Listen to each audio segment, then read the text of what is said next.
Most really big things start with a pretty simple story. If you will live like no one else later, you can live and give like no one else. They pay a price to win. You don't win if you don't pay a price. You know that, right? The great motivator Les Brown says people change their lives when they finally say, I've had it. I'm sick and tired of being sick and tired. I've had it. Things are changing. That's the beginning. And then you pay a price. No one accidentally wins at anything.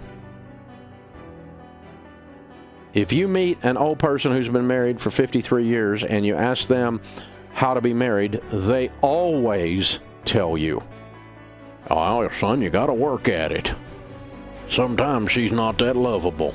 That's what they'll tell you every time. None of them go, oh, it's Skittles and rainbows and unicorns, and it's all easy and it's no trouble and it's icing on the cake all the time. If they say that, they're lying. Anybody who's been married more than 10 minutes knows that. Now, I'm not saying marriage is horrible. It's not. I've got a wonderful marriage. I'm glad I'm married. I have a great wife. 37 years we've been going. So, I mean, this is all right. But the point is that anything you're going to win at, you're going to work at. No, you see these people with these great bodies. I mean, physical condition, unbelievable. They got an 8-pack. You know, they don't have a 6-pack. They got an 8-pack, man. I mean, they're jammed. You know what I'm talking about? Chiseled. That does not they don't accidentally get that. They don't wake up one morning and go, would you look at that? You know, that doesn't happen. No, there's a lot of hours and sweat and a lot of push-ups and push-backs. Push back from the table and push-ups in the gym, right? I mean, there's a price to be paid to win at something. You got to live like no one else, and then you get to look like, live like, and give like no one else. But there's a price to be paid to win. And that's where that live like no one else thing comes from. The Bible says it this way in Hebrews. No discipline seems pleasant at the time, but it yields a harvest of righteousness. I did a 6-mile run this morning because I'm trying to get ready for this country music marathon, and I've challenged half marathon. I don't do marathons. I challenged my whole team to do it. There's 700 of us, and I'm trying to get at least half of them to do it. I got 275 to do it so far. I need to get another 75 to get us up to 350. I want 350 Ramsey runners in this race. There's 35,000 people, so we will disappear into that crowd. But I've run about 15 half marathons in my life, and I haven't run one in 5 years. I did 6 miles this morning. It was ugly. It was ugly. It was nasty. I mean, Dave waddling down the sidewalk, calling it running. Ugh, it was ugly. My times are awful. I hurt. It's awful. But I got all the way. It's not the race until April 28th, so I still got 10 weeks or whatever. I'll make it. It's all good. I'll get there. I did 6 this morning, and I'll be back up. You know, didn't take me long to get back up to 6, but no discipline seems pleasant at the time. But it yields a harvest of righteousness. You got to live like no one else so that later you can live and give like no one else. Very few people wake up and say, how did I become a millionaire? I have no idea. Now, when I talk to these millionaires on the Millionaire Theme Hour, they can tell you exactly what they did. Did you use debt? No. Did you inherit it? No. What'd you do? I worked my butt off for 20 years, and I saved and invested in my 401k, and I got my house paid off. That's what they usually tell me right there. If you listen to these Millionaire Theme Hours, that's what they say over and over and over again. What was your GPA? 3.0. You mean you're not a genius? No, I'm bright, but I'm not a genius. This is what they tell me all the time. Very steady, methodical process, and you become a millionaire. Live like no one else, so later you can live and give like no one else. Drive a car that no one else would drive, so that later you can drive a car that no one else can drive. Oh, it's fun. It's fun. I'm a boy. I like cars.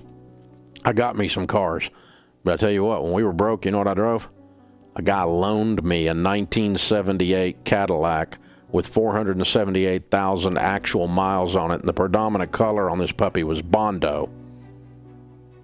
Vinyl roof across the top was torn loose, and when I drove it, it filled up with air. It looked like a parachute with Bondo hanging off of it. I'm driving that thing down the road. The cops are following me, wondering what I'm doing in this end of town in that car. What are you doing over here, son? Well, I live over here. No, let me see your address. Yeah. Be driving that car. I mean, this is a $100 car, man. And it wasn't even mine. It was loaned to me. Man, I drove that car for 10 years, one 3-month period. Felt like 10 years. It was only 3 months. I still remember that thing, man. The Blue Goose, man. It was a blessing, because I'd have been walking if I didn't have that. It smoked. It smoked like your mother's chimney, man. I mean, it smoked, you know. It was unbelievable. Filled up with smoke, looked like Cheech and Chong right along there, you know. I mean, it's unbelievable. I drove that car because I was never going to borrow money again. You know, I saved during that 3 months. We saved $1,000, and I bought a $1,000 car. I thought I was rich. I'm not borrowing money anymore, ever.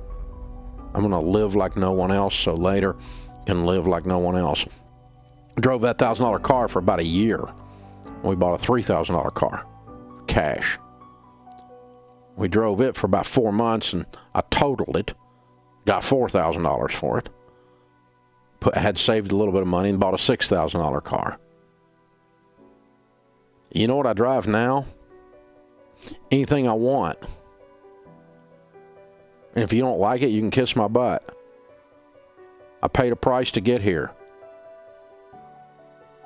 Look, my cars are a very, very small percentage of my income and a very small percentage of what we give to ministries and to charities every year. And if you don't like the fact I've got a nice car, you can kiss my butt. I paid a price to get there. Live like no one else. Later, you can live and give like no one else. We travel, I'd stay in the Quality Inn. There were roaches in there doing ninja moves. I don't stay in places like that now, man. I don't stay in places like that. Well, you're a snob. No, I'm not. I got the dadgum money. I don't have to put up with that crap. Go in someplace and... Man. I don't eat at the Golden Corral, y'all. I'm just telling you. But we ate at Sharon's restaurant for a long time. Sharon's really good with leftovers, I'll tell you that. We paid a price to win. You'll pay a price to win. Live like no one else. The weird thing is that we went on the air June 25th of 1992. That same week, the phone rang. The printer was on the line, and he said, your books are ready. And so I drove out and got my books, and we filled up the car with them and put them in the trunk and strapped the trunk down with a big piece of rope, and the car's driving like this, and I'm driving home. And I remembered in my prayer time that God had told me he was going to give me a way to sell the book. And it was going to be so unusual that I wouldn't be able to take credit for my marketing genius. And I'm driving home, and I suddenly made the connection. That little radio show was going to be how God was going to sell this book. And I just became overwhelmed. I had to pull over the side of the road, and I just sat there and cried for a minute. It was amazing. And to this day, I don't take that for granted. All of this stuff started from primitive, humble beginnings that would give you no indication any of it was going to succeed. But I want to challenge you. Live like no one else, so that later you get the opportunity to live and to give like no one else. I look back and go, this radio show is one of the largest talk radio shows in all of North America right now. The book Financial Peace and how it took off as a result, and has now had literally millions of families go through it over the last several decades. You know, there's no way I could take credit for it. I've worked hard, but when I look at the way that stuff lined up, that was just God's gift. It was just what's called a blessing.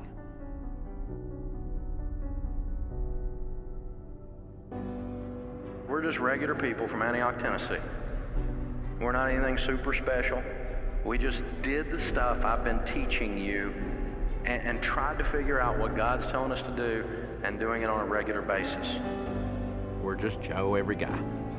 I started with nothing, did stupid stuff. The failure part and the belief that I can still go out there and win. Everyone's story has an arc to it. Everyone's story has a problem and the opportunity to overcome the problem and then a resolution. Sometimes it's more or less zeros.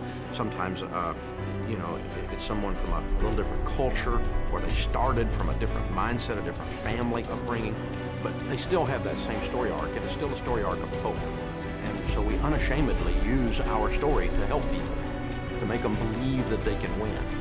Sharing a story, or handing off a story, or connecting to a story. In our case, you would do it because it's someone that needs hope. I can hand this Total Money Makeover book, I can hand this Financial Peace book, I can hand this class, or tickets to a live event, or just a link to the radio show. I can connect this hurting person with this story of resolution.